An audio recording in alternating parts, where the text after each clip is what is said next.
हरे कृष्णा। आज की भगवद गीता क्लास में आप सबका हार्दिक स्वागत है। हम कल पढ़ रहे थे भगवद गीता 13वें अध्याय के 8वें श्लोक से 12वें श्लोक तक।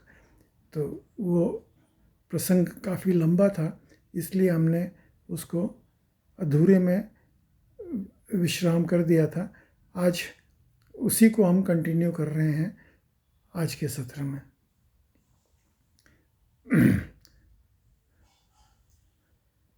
सहिष्णुता का अर्थ है कि मनुष्य अन्यों द्वारा किए गए अपमान तथा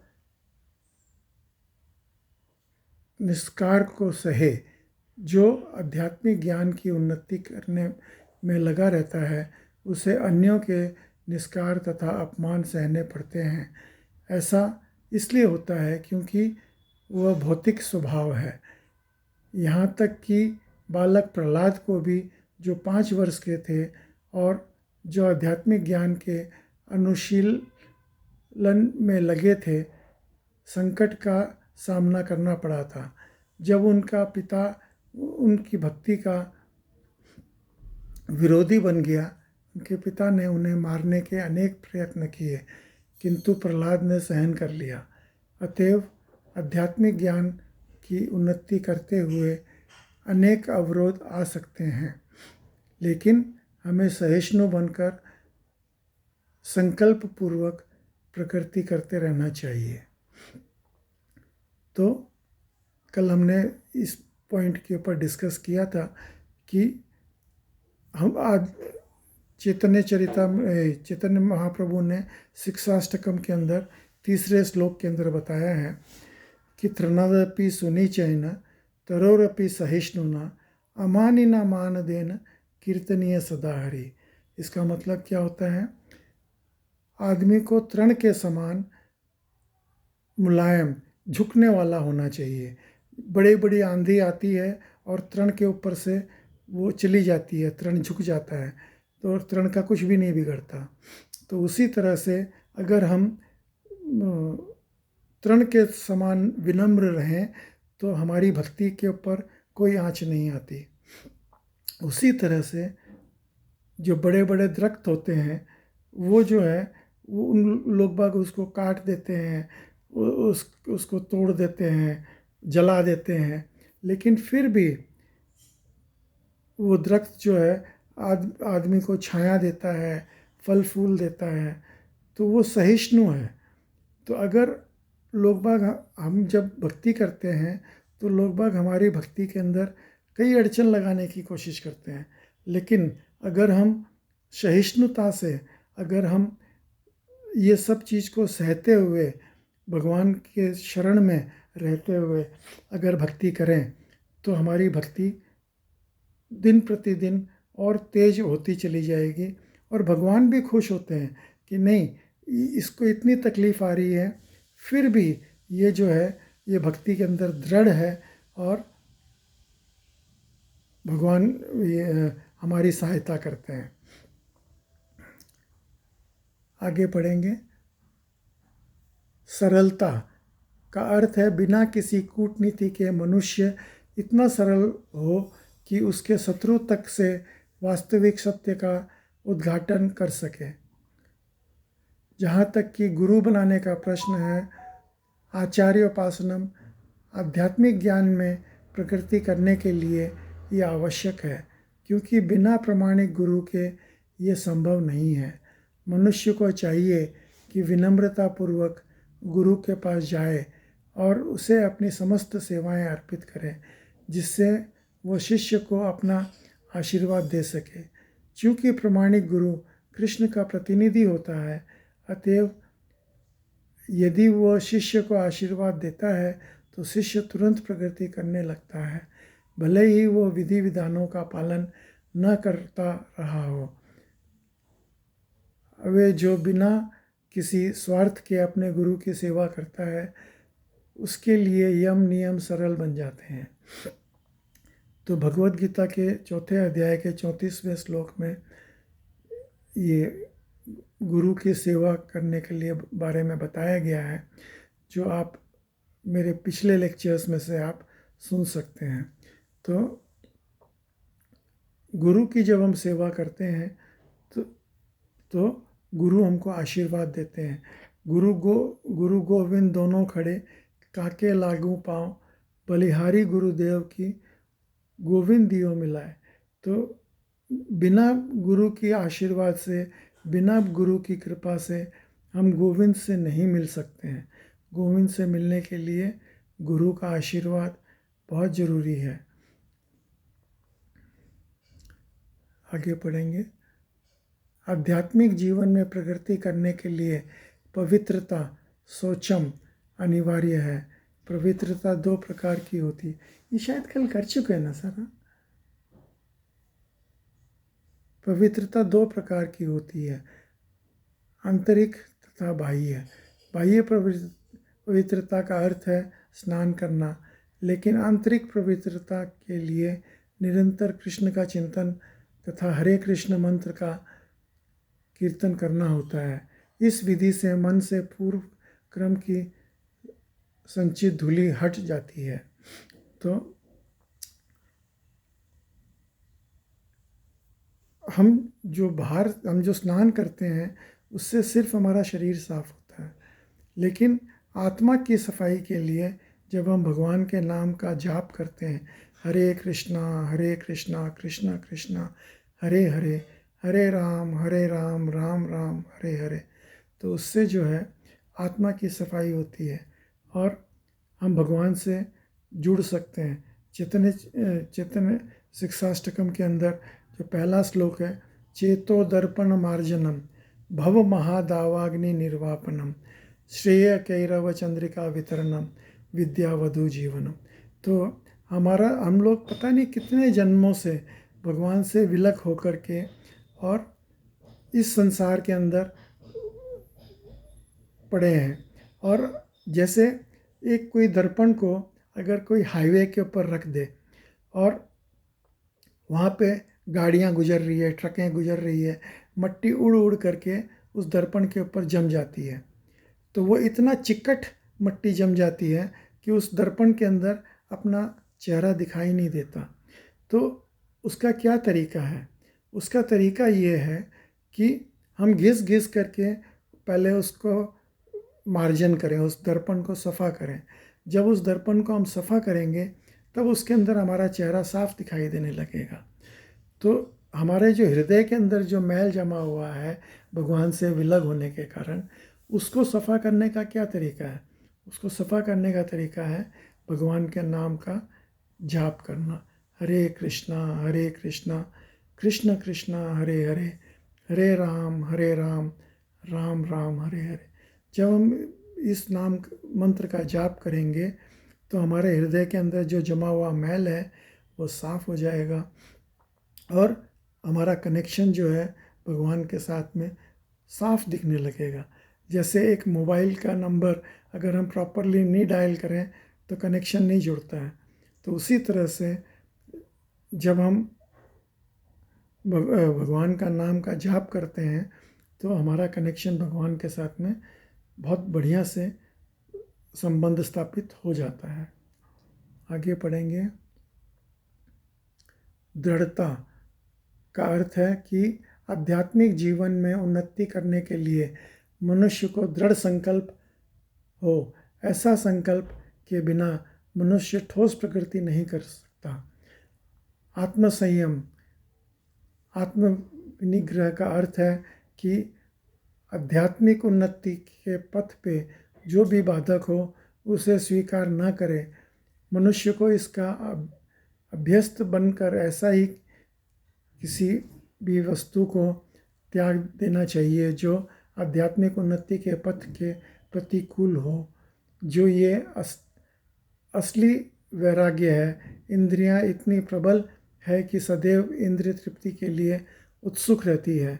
आवश्यक मार्गों की पूर्ति नहीं करनी चाहिए। इंद्रियों की उतनी ही तृप्ति की जानी चाहिए जितनी आध्यात्मिक जीवन में आगे बढ़ने के लिए अपने कर्तव्य की पूर्ति हो। तो आदमी को दृढ़ संकल्प करना चाहिए कि जो भी चीज़ हमारे भक्ति के लिए अनुकूल है उसको हमको स्वीकार करना चाहिए, और जो कि भक्ति के लिए प्रतिकूल है उसका त्याग कर देना चाहिए। अगर हम भक्ति रसामृत के अंदर चैतन्य महाप्रभु ने बताया है कि अनुकूलेन संकल्प प्रतिकूलेन, तो आपने जो अनुकूल है उसको आप संकल्प करके दृढ़ निश्चय के साथ में उसको अपनाओ, लेकिन जो प्रतिकूल है, जो भक्ति को हमारे विनाश कर देती है, उसको आप छोड़ दो, उसको त्याग दो। तो इंद्रियां जो है, इंद्रिय भोग की इच्छा रखती है और हमारे को प्रेरित करती है कि हम इंद्रिय भोग के ऊपर जाएं, लेकिन हमको ये समझना चाहिए कि इंद्रिय तृप्ति से हम इंद्रिय को तृप्त कर ही नहीं पाएंगे। जैसे अगर खुजली हो रही है शरीर में, अगर हम खुजली करेंगे तो खुजाते खुजाते हमारा चमड़ी छिल जाएगा, लेकिन खुजली नहीं मिटेगी। तो इसलिए इससे बेटर है कि उसको ज़रा सा क्रीम लगा के सहला करके छोड़ दीजिए। तो उसी तरह से इंद्रिय तृप्ति की जो भी इच्छाएं होती है वो जितनी ज़रूरत होती है, जैसे अगर आपको भोजन करना है तो आप भोजन कीजिए, लेकिन प्रसाद पाइए। आपको अगर सुंदर सुंदर चीज़ें देखने की इच्छा होती है, आप भगवान का दर्शन कीजिए। आपको अच्छी अच्छी खुशबू सूंघने का मन करता है तो भगवान के चरणों में चढ़ाई गई तुलसी का, फूलों का, आप उसका सुगंध लीजिए। तो इस तरह से हमको जो भी चीज़ भगवान को अर्पण करके हम ले सकें, हमको उसी में ही हमको करना चाहिए। आगे पढ़ेंगे। यद्यपि जीव का संयम के लिए समझो अन्य सारी इंद्रियां वशीभूत हो जाएगी। जीव का कार्य है स्वाद ग्रहण करना तथा उच्चारण करना, अतएव नियमित रूप से जीव को कृष्णार्पित भोग के उच्छिष्ट का स्वादन लेने में तथा हरे कृष्ण का कीर्तन करने में प्रयुक्त करना चाहिए। जहाँ तक कि नेत्रों का संबंध है, उन्हें कृष्ण के सुंदर रूप के अतिरिक्त अन्य कुछ नहीं देखने देना चाहिए, इससे नेत्र वश में होंगे। इसी प्रकार कानों को कृष्ण के विषय में श्रवण करने में लगाना चाहिए और नाक को कृष्णार्पित फूलों को सूंघने में लगाना चाहिए। ये भक्ति की विधि है, और यहाँ ये समझना होगा कि भगवत गीता केवल भक्ति के विज्ञान का प्रतिपादन करती है। भक्ति ही प्रमुख एवं एकमात्र लक्ष्य है। भगवत गीता के बुद्धिहीन भाष्यकार पाठक के ध्यान में अन्य विषयों की ओर मोड़ना चाहते हैं, लेकिन भगवत गीता में भक्ति के अतिरिक्त अन्य कुछ भी विषय नहीं है। तो हमको सिर्फ भक्ति के ऊपर ही कंसंट्रेट करना चाहिए, ना कि जो अन्य भाष्यकार जो कि हमारा ध्यान गलत जगह पे ले जाते हैं, उनकी नहीं सुननी चाहिए। इसीलिए प्रमाणिक गुरु, प्रमाणिक पुस्तक हमको पढ़नी चाहिए।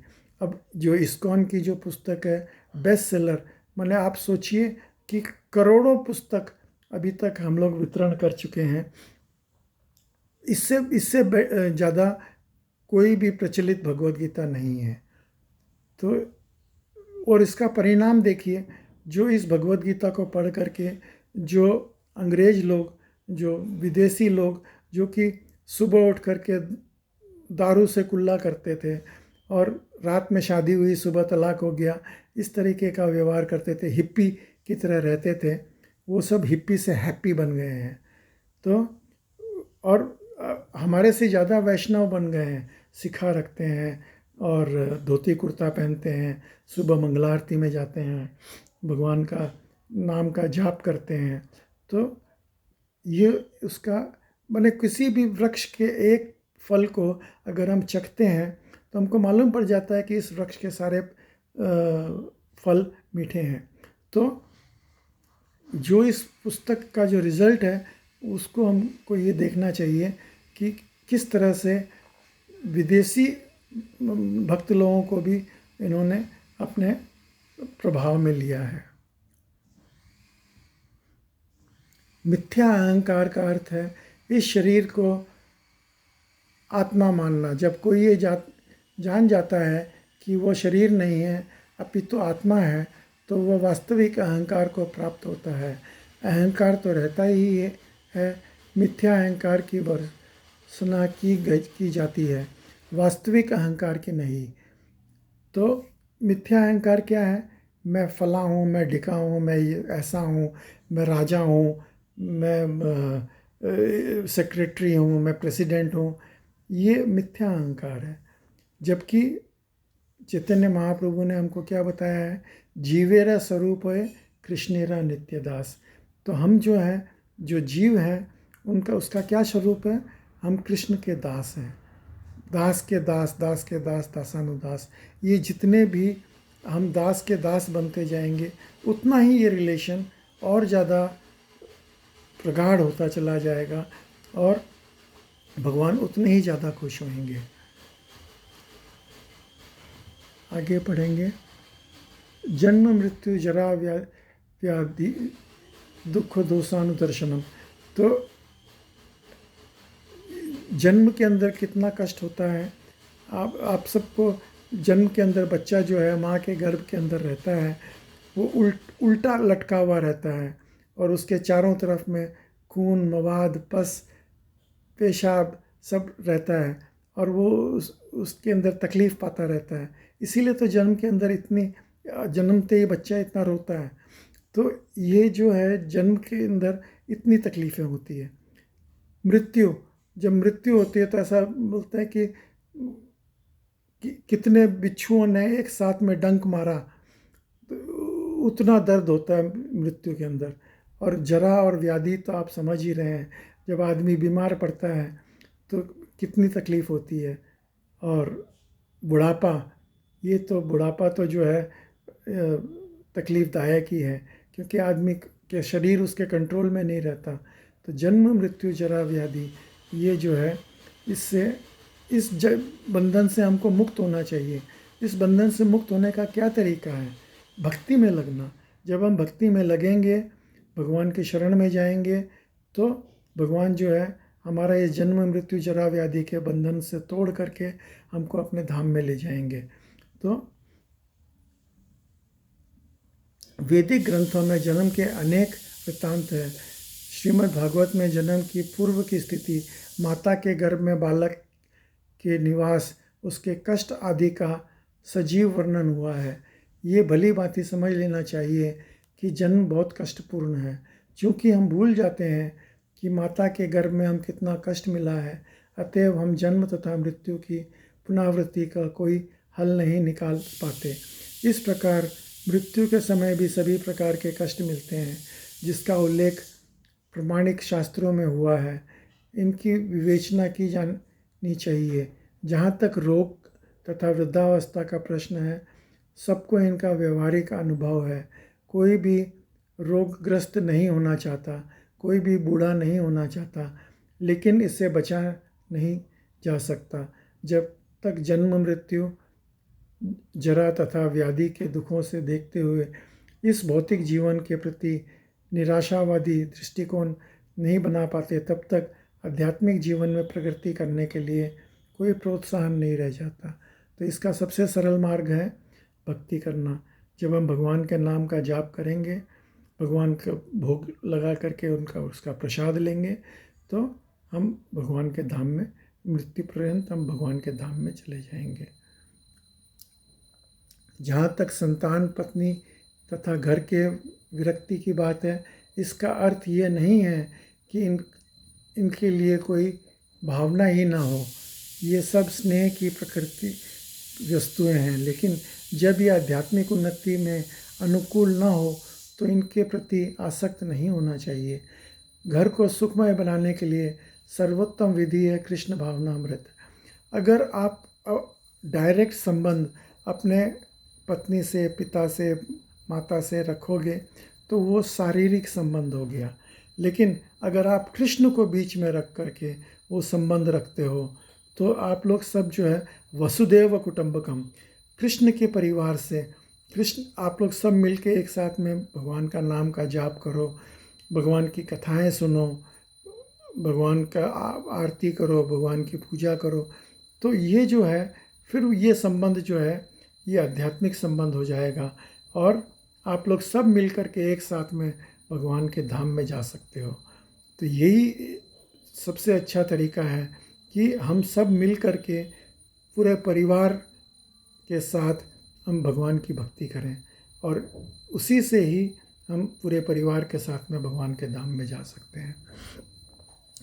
इसमें केवल हरे कृष्ण कृष्ण कृष्ण हरे हरे, हरे राम राम राम हरे हरे का कीर्तन करना होता है। कृष्ण भावित भोग का उच्चिष्ट ग्रहण करना होता है। भगवद गीता तथा श्रीमद् भागवत जैसे ग्रंथों पर विचार विमर्श करना होता है और अर्च विग्रह की पूजा करनी होती है। इन चारों बातों से मनुष्य सुखी होगा। मनुष्य को चाहिए कि अपने परिवार के सदस्यों को ऐसी शिक्षा दे। परिवार के सदस्य प्रतिदिन प्रातः तथा सायंकाल बैठकर साथ साथ हरे कृष्ण मंत्र का कीर्तन करे। यदि कोई इन चारों सिद्धांतों का पालन करते हुए अपने पारिवारिक जीवन को कृष्ण भावनामृत विकसित करने में ढाल सके तो पारिवारिक जीवन को त्याग कर विरक्त जीवन बनने की आवश्यकता नहीं होती है। लेकिन यदि ये आध्यात्मिक प्रगति के लिए अनुकूल न रहे तो पारिवारिक जीवन का परित्याग कर देना चाहिए। मनुष्य को चाहिए कि कृष्ण के साक्षात्कार करने या उनकी सेवा करने के लिए सर्वस्व न्यौछावर कर दे, जिस प्रकार से अर्जुन ने किया था। अर्जुन ने अपने परिजनों को मारना नहीं चाह रहा था, किंतु जब वो समझ गया कि ये परिजन कृष्ण साक्षात्कार में बाधक हो रहे हैं तो उसने कृष्ण के आदेश को स्वीकार किया। वह उनसे लड़ा और उनको मार डाला। इन सब विषयों को मनुष्य को पारिवारिक जीवन में सुख दुख विरक्त रहना चाहिए, क्योंकि इस संसार में कोई भी न तो पूर्ण सुखी रह सकता है और न दुखी। सुख दुख भौतिक जीवन को दूषित करने वाले हैं। मनुष्य को चाहिए कि इन्हें सहना सीखे। जैसा कि श्रीमद् भगवत गीता के उपदेश दिया गया है, कोई कभी भी सुख दुख तो आते जाते रहते हैं। जैसे गर्मी और सर्दी का मौसम में ये आते जाते रहते हैं, उसी तरह से सुख दुख भी आते जाते रहते हैं। तो हम अत्यंत प्रसन्न होते हैं कि अनिश्चित घटना घटती है तो हमें दुखी होते हैं, लेकिन यदि हम वास्तविक आध्यात्मिक स्थिति को प्राप्त हों तो ये बात हमें विचलित नहीं कर पाती। ये स्थिति तक पहुंचाने के लिए हमें अटूट भक्ति का अभ्यास करना होता है। विपक्ष हुए बिना कृष्ण भक्ति का अर्थ होता है कि भक्ति की नव विधियाँ कीर्तन श्रवण पूजन आदि में प्रवक्त होना, जैसा 9वें अध्याय के अंतिम श्लोक में वर्णन हुआ है। इस विधि का अनुसरण करना चाहिए। ये स्वाभाविक है कि आध्यात्मिक जीवन शैली का अभ्यस्त हो जाने पर मनुष्य भौतिकवादी लोगों से मिलना नहीं चाहेगा। इससे उसे हानि पहुंच सकती है। मनुष्य को चाहिए कि ये परीक्षा करके देख ले कि वह अवांछित संगति के बिना एकांतवास करने में कहाँ तक सक्षम है। ये स्वाभाविक ही है कि भक्त में व्यर्थ के खेल कूद या सिनेमा जाने के किसी सामाजिक उत्सव में सम्मिलित होने का कोई रुचि नहीं होती, क्योंकि वो ये जानता है कि ये समय को व्यर्थ गंवाना है। कुछ शोध शास्त्र इस दार्शनिक ऐसे हैं जो काम वासनापूर्ण जीवन का अन्य विषयों का अध्ययन करते हैं, लेकिन भगवद गीता के अनुसार ऐसा शोध कार्य और दार्शनिक चिंतन निरर्थक है। ये एक प्रकार का व्यय है। भगवद गीता के अनुसार मनुष्य को चाहिए कि अपने दार्शनिक विवेक से वह आत्मा की प्रकृति के विषय में शोध करे। उसे चाहिए कि वह अपने आत्मा को समझाने के लिए शोध करे। यहाँ पर इसकी प्रस्तुति की गई है। यहाँ तक आत्म साक्षात्कार का संबंध है, यहाँ पर स्पष्ट उल्लेख है कि भक्ति योग ही व्यवहारिक है। ज्यों की भक्ति ही की बातें उठे तो मनुष्य को चाहिए कि परमात्मा तथा आत्मा के संबंध में विचार करे। आत्मा तथा परमात्मा कभी भी एक नहीं हो सकते, विशेषतः भक्ति योग में तो कभी नहीं। परमात्मा के प्रति आत्मा की ये सेवा नित्य है, जैसे कि स्पष्ट किया गया है। अतएव भक्ति मनुष्य को इसी दार्शनिक धारणा में स्थित होना चाहिए। श्रीमद् भगवद गीता भागवत में व्याख्या की गई है कि जो परम सत्य के वास्तविक ज्ञाता हैं वे जानते हैं कि आत्मा का साक्षात्कार 3 रूपों में किया जाता है, ब्रह्म, परमात्मा तथा भगवान। परम सत्य के साक्षात्कार में भगवान पराकाष्ठा होते हैं। अतएव मनुष्य को चाहिए कि भगवान को समझने के पद तक पहुँचे और भगवान की भक्ति में लग जाए। यही ज्ञान की पूर्णता है। विनम्रता से लेकर भगवत साक्षात्कार तक की विधि भूमि से चल कर ऊपरी मंजिल तक पहुंचने के लिए सीढ़ी के समान है। इस सीढ़ी में कुछ ऐसे लोग हैं जो अभी पहली सीढ़ी पर हैं, कुछ दूसरी पे, कुछ तीसरी पे, किंतु ये मनुष्य ऊपरी मंजिल तक नहीं पहुंच जाता, जो कि कृष्ण का ज्ञान है, तक वहाँ ज्ञान की निरंतर अवस्था में ही रहता है। यदि कोई ईश्वर की बराबरी करे तो आध्यात्मिक ज्ञान में प्रगति करने चाहता है तो इसका प्रयास विफल होगा। ये स्पष्ट कहा गया है कि विनम्रता से बिना ज्ञान संभव नहीं। अपने को ईश्वर समझना सर्वाधिक गर्व है। यद्यपि जीव सदैव प्रकृति के कठोर नियमों तथा ठुकराया जाता है, फिर भी वह अज्ञान के कारण सोचता है कि मैं ईश्वर हूँ। ज्ञान का शुभारंभ अमानित्व का विनम्रता से होता है। मनुष्य को विनम्र होना चाहिए। परमेश्वर के प्रति विद्रोह के कारण ही मनुष्य प्रकृति के अधीन हो जाता है।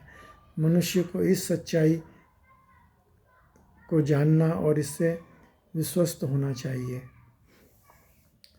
तो मैं आप लोग सबसे विनती करूँगा कि इस श्लोक के तात्पर्य को आप लोग वापस से पढ़ें।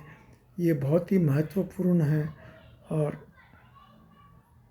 आज की क्लास काफ़ी लंबी हो गई है, उसके लिए क्षमा चाहता हूँ। आज आप लोग सब सम्मिलित हुए, उसके लिए बहुत बहुत धन्यवाद। हरे कृष्णा।